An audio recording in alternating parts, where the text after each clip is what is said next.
ஆக்சுவலாக என்னென்னா இது வந்து பிஎல்டிசி ஃபேனு.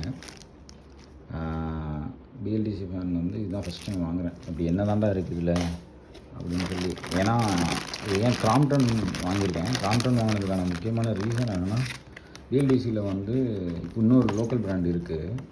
அவங்க தான் மார்க்கெட் லீடர் இருந்தாங்க. ஆனால் இப்போ இவங்க திரும்ப வந்துட்டாங்க.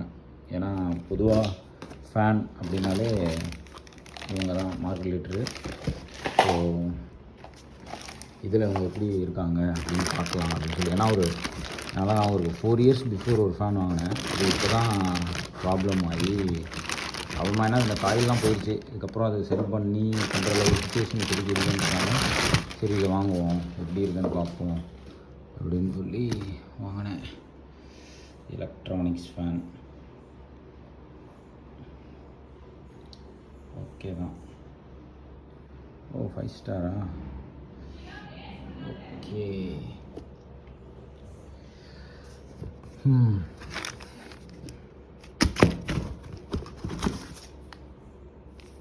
எல்லாமே கொடுத்துருக்காங்க செட்டாக.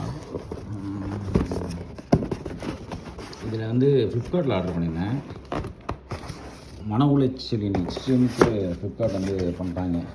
என்னென்னா டெய்லி நைட்டு 11 மணிக்கு ஒரு மிஸ்டு கால் கொடுப்பாப்புல டெலிவரி பர்சனு. அதுக்கப்புறம் என்ன அப்டேட் பண்ணுவோன்னா வீட்டில் யாருமே இல்லைன்னு அப்டேட் பண்ணிடுவார் அவரே.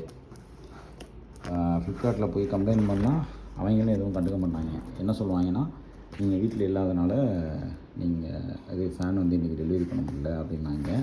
அதுக்கப்புறம் அவங்களே என்ன சொன்னாங்கன்னா நீங்கள் எப்போ வீட்டில் இருப்பீங்கன்னு ஒரு மெசேஜ் வாட்ஸ்அப் பண்ணாங்க. சரி இந்த டைம் நான் இருப்பேன்டான்னு சொல்லி நானே அப்டேட் பண்ணேன். திரும்ப மறுநாள் அதேமாதிரி ஒரு நைட்டு, அதுவும் எத்தனை மணினா 11 மணி நைட்டு மிட்-நைட் 12 மணிக்கு தான் ஒரு கால் பண்ணுவாப்பில் டெலிவரி ஏஜென்ட்டு. ஏன்னா அதுக்கு முன்னாடிலாம் என்ன பண்ணிகிட்டு இருப்பாருன்னு எனக்கு தெரியாது. இந்த மாதிரி ஒரு கேவலமான சர்வீஸை வச்சுக்கிட்டு இவங்க என்னென்னா ரீசனில் இப்போ ஐபிஓ வேறு வர போகிறாங்களாம். ஏன்டா டேய்,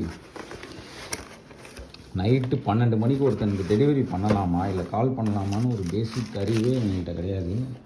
இவங்க வந்து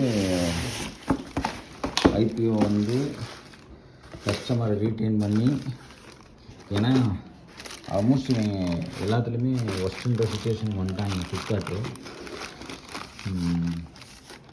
எனக்கு என்ன ஒரு ஆச்சரியன்னா இது வந்து இப்போது வால்மார்ட் தான் அவங்களோட பேரண்ட் கம்பெனி. இந்த லட்சணத்தில் தான் வால்மார்ட் இருக்குமா அப்படின்ற மாதிரி இருக்குது. இல்லை வால்மார்ட்டுக்கே தெரியலையா ஃப்ளிப்கார்ட் இவ்வளோ டார்ச்சர் பண்ணுறாங்க கஸ்டமரை அப்படின்றது தெரில. ஓகே தான் வச்சுக்கோங்களேன். பட் எனிவே அட்லீஸ்ட் ப்ராடக்டையாவது அவங்க ஓரளவுக்கு டீசெண்டாக இது பண்ணாங்க.